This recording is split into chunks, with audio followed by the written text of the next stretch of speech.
ಮುಡಾ ಹಗರಣ ವಿರುದ್ಧ ದೋಸ್ತಿ ನಾಯಕರು ಪಾದಯಾತ್ರೆಯನ್ನ ಮಾಡ್ತಾ ಇದ್ದಾರೆ. ನಾಳೆ ಸಮಾರೋಪ ಸಮಾರಂಭ ನಡೆಯುತ್ತೆ. ಪ್ರಮುಖವಾಗಿ ಇಲ್ಲಿ ಸಿಎಂ ಸಿದ್ದರಾಮಯ್ಯ ತಮ್ಮ ಸ್ಥಾನಕ್ಕೆ ರಾಜೀನಾಮೆ ಕೊಡಬೇಕು ಅಂತ ಆಗ್ರಹವನ್ನು ಮಾಡಿ ದೋಸ್ತಿ ನಾಯಕರು ಪಾದಯಾತ್ರೆಯನ್ನ ಮಾಡ್ತಾ ಇದ್ದಾರೆ. ಆದರೆ ಈ ದೋಸ್ತಿಗೆ ಟಕ್ಕರ್ ಅನ್ನ ಕೊಡೋದಕ್ಕೆ ಸಿಎಂ ಕೂಡ ಒಂದು ಮಾಸ್ಟರ್ ಪ್ಲಾನ್ ಅನ್ನ ಮಾಡಿದ್ದಾರೆ. ಒಂದು ದಿನದ ಮುಂಚಿತವಾಗಿ ದೋಸ್ತಿ ನಾಯಕರ ಸಮಾರೋಪಕ್ಕಿಂತ ಮುಂಚಿತವಾಗಿ ಇವತ್ತು ಕಾಂಗ್ರೆಸ್ ಜನಾಂದೋಲನ ಹೆಸರಲ್ಲಿ ಸಮಾರೋಪ ಸಮಾರಂಭವನ್ನ ಮಾಡ್ತಾ ಇದೆ ಮೈಸೂರಿನಲ್ಲೇ. ಇದೇ ವೇಳೆ ಈ ಕಾರ್ಯಕ್ರಮದಲ್ಲೇ ದೋಸ್ತಿ ವಿರುದ್ಧ ಸಿಎಂ ಆರೋಪ ಪಟ್ಟಿಯನ್ನ ಬಿಡುಗಡೆ ಮಾಡೋದಕ್ಕೆ ಬೇಕಾದಂತ ಸಿದ್ಧತೆಗಳನ್ನ ಮಾಡ್ಕೊಂಡಿದ್ದಾರೆ. ಯಾಕಂದ್ರೆ ಇಲ್ಲಿ ತಮ್ಮ ರಾಜೀನಾಮೆಗೆ ಆಗ್ರಹವನ್ನ ಮಾಡ್ತಾ ಇದೆ ದೋಸ್ತಿಗಳು. ಅದಕ್ಕೆ ದೋಸ್ತಿಗಳಿಗೆ ಟಕ್ಕರ್ ಕೊಡೋದಕ್ಕೆ ಸಿಎಂ ಒಂದು ರಣತಂತ್ರವನ್ನ ರೂಪಿಸಿದ್ದಾರೆ.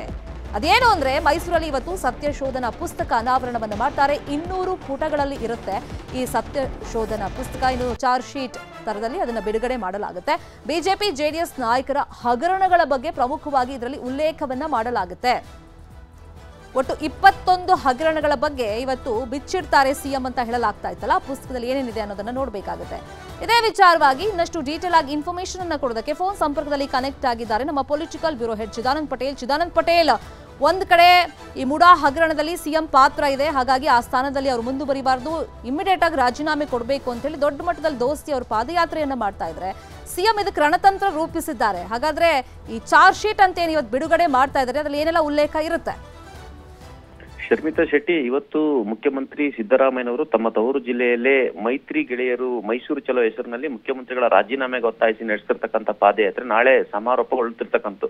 ಅದಕ್ಕೆ ಮುನ್ನಾ ದಿನ ಇವತ್ತು ಮುಖ್ಯಮಂತ್ರಿಗಳು ಇವತ್ತು ಸಮರವನ್ನ ಸಾರ್ತಿದ್ದಾರೆ ಅಂತ ಹೇಳ್ಬೋದು. ಇದು ಮುಖ್ಯಮಂತ್ರಿಗಳ ರಾಜಕೀಯ ಸಮರ ಅಂತ ಹೇಳಿದ್ರು ತಪ್ಪಾಗ್ಲಾರ್ದು. ಇವತ್ತು ಮುಖ್ಯಮಂತ್ರಿ ಸಿದ್ದರಾಮಯ್ಯನವರು ಮೈತ್ರಿ ಗೆಳೆಯರ ವಿರುದ್ಧ ಸತ್ಯ ಶೋಧನ ಹೆಸರಿನಲ್ಲಿ 200 ಪುಟಗಳ ಪುಸ್ತಕವನ್ನು ಇವತ್ತು ವೇದಿಕೆಯಲ್ಲಿ ಬಿಡುಗಡೆಯನ್ನು ಮಾಡ್ತಿದ್ದಾರೆ. ಸುಮಾರು 1 ಲಕ್ಷಕ್ಕೂ ಹೆಚ್ಚು ಜನರು ಇವತ್ತು ಮೈಸೂರಿನ ಮಹಾರಾಜ ಮೈದಾನದಲ್ಲಿ ಬಿಜೆಪಿ ಮತ್ತು ಜೆಡಿಎಸ್ ವಿರುದ್ಧ ಗುಡುಗಲಿರ್ತಕ್ಕಂಥದ್ದು. ಈ ಸತ್ಯಶೋಧನಾ ಪುಸ್ತಕದಲ್ಲಿ ಪ್ರಮುಖವಾಗಿ ಮೂಡಾ ಹಗರಣವನ್ನ ಪ್ರಸ್ತಾಪವನ್ನ ಮಾಡಿರ್ತಕ್ಕಂಥ ಮೈತ್ರಿ ಗೆಳೆಯರಿಗೆ ಈಗಾಗಲೇ ಮೂಡಾ ಪ್ರಕರಣದಲ್ಲಿ ಮಾಜಿ ಪ್ರಧಾನಿ ಎಚ್ ಡಿ ದೇವೇಗೌಡರು ಮತ್ತು ಅವರ ಕುಟುಂಬದವರು ಈಗಾಗಲೇ 45ಕ್ಕೂ ಹೆಚ್ಚು ಏನು ಸೈಟ್ಗಳನ್ನ ಪಡೆದುಕೊಂಡಿರ್ತಕ್ಕಂಥದ್ದು. ಈ ದಾಖಲೆಯನ್ನ ಯಡಿಯೂರಪ್ಪನವರು ಮುಖ್ಯಮಂತ್ರಿ ಆದಂತ ಅವಧಿಯಲ್ಲಿ ವಿಧಾನ ಪರಿಷತ್ನಲ್ಲಿ ಅಧಿವೇಶನದಲ್ಲಿ ಅದನ್ನ ದಾಖಲೆ ಸಮೇತ ಅದನ್ನ ಪ್ರಸ್ತುತಪಡಿಸಿದ್ರು. ಇವತ್ತು ಕೂಡ ಜೆಡಿಎಸ್ ನಾಯಕರು ಕುಮಾರಸ್ವಾಮಿ ಸೇರಿದಂತೆ ದೇವೇಗೌಡರ ಕುಟುಂಬದವರು ಮತ್ತು ಅವರ ಅಧಿಕಾರದಲ್ಲಿದ್ದ ಸಂದರ್ಭದಲ್ಲಿ ಯಾರಿಗೆಲ್ಲ ಸೈಟ್ ಅನ್ನು ಕೊಡಲಾಗಿದೆ ಆ ಸಂಬಂಧಪಟ್ಟಾಗೆ ಆ ಸತ್ಯಶೋಧನಾ ಪುಸ್ತಕದಲ್ಲಿ ದಾಖಲೆ ಸಮೇತ ಇರತಕ್ಕಂಥದ್ದು ಮತ್ತು ಭಾರತೀಯ ಜನತಾ ಪಕ್ಷದ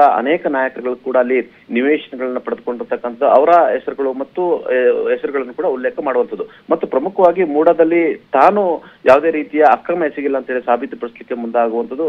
ನಂತರ ವಾಲ್ಮೀಕಿ ಪ್ರಕರಣ ಸಂಬಂಧಪಟ್ಟ ಕೂಡ ಸರ್ಕಾರ ನಡೆದುಕೊಂಡ ರೀತಿ ಮತ್ತು ತನಿಖೆ ಕೊನೆಗೆ ಸರ್ಕಾರ ಇದರಲ್ಲಿ ಯಾವುದೇ ರೀತಿ ಭಾಗಿಯಾಗಿಲ್ಲ ಅನ್ನೋದು ಕೂಡ ಇವತ್ತು ಸತ್ಯಶೋಧನಾ ಪುಸ್ತಕದ ಮುಖಾಂತರ ತರುತ್ತಿರ್ತಕ್ಕಂಥ. ಈ ಎಲ್ಲದರ ನಡುವೆ ಕೂಡ ಕುಮಾರಸ್ವಾಮಿ ಅವರ ಮೇಲೆ ಈ ಹಿಂದೆ ಅವರು ಅಧಿಕಾರದಂತ ಅವಧಿಯಲ್ಲಿ ಬಳ್ಳಾರಿಯಲ್ಲಿ ಅನೇಕ ಗಣಿಗಾರಿಕೆಗಳಿಗೆ ಅಕ್ರಮವಾಗಿ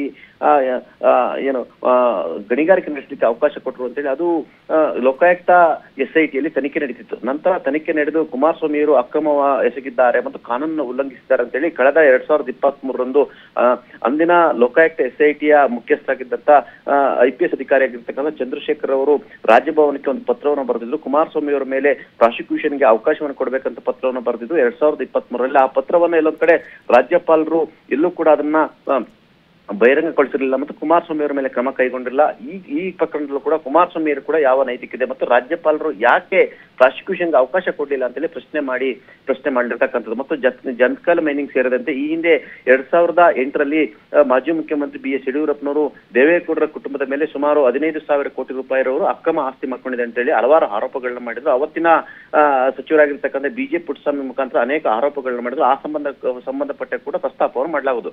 ನಂತರ ಭಾರತೀಯ ಜನತಾ ಪಕ್ಷದ ಸರ್ಕಾರದ ಅವಧಿಯಲ್ಲಿ ಆಗಿರ್ತಕ್ಕಂಥ PSI ಸ್ಕ್ಯಾಮ್ ಇರ್ತಕ್ಕಂಥ 40% ಆರೋಪಗಳು ಇರ್ತಕ್ಕಂಥದ್ದು, ಕೋವಿಡ್ ಸ್ಕ್ಯಾಮ್ ಇರುವಂತದ್ದು ಮತ್ತು ಅನೇಕ ಆರೋಪಗಳ ಪಟ್ಟಿಯನ್ನು ಕೂಡ ಇವತ್ತು ಬಿಡುಗಡೆ ಮಾಡಲಿದ್ದಾರೆ. ಆ ಮುಖಾಂತರ ಮುಖ್ಯಮಂತ್ರಿ ಸಿದ್ದರಾಮಯ್ಯನವರು ಇವತ್ತು ಬಿಜೆಪಿ ಮತ್ತು ಜೆಡಿಎಸ್ ನಾಯಕರುಗಳು ಪರಸ್ಪರ ಕಚ್ಚಾಡುವ ವಿಚಾರಗಳನ್ನು ಪ್ರಸ್ತಾಪ ಮಾಡ್ತಿರುವಂತದ್ದು.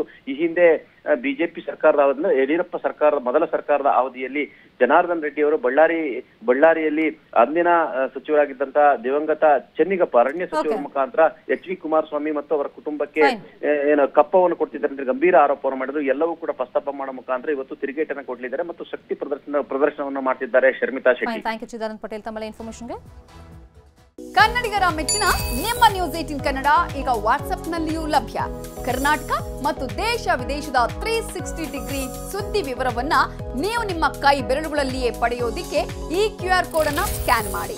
ನಮ್ಮ ಚಾನೆಲ್ ಅನ್ನು ಫಾಲೋ ಮಾಡಿ, ನೋಟಿಫಿಕೇಶನ್ ಆನ್ ಮಾಡಿ.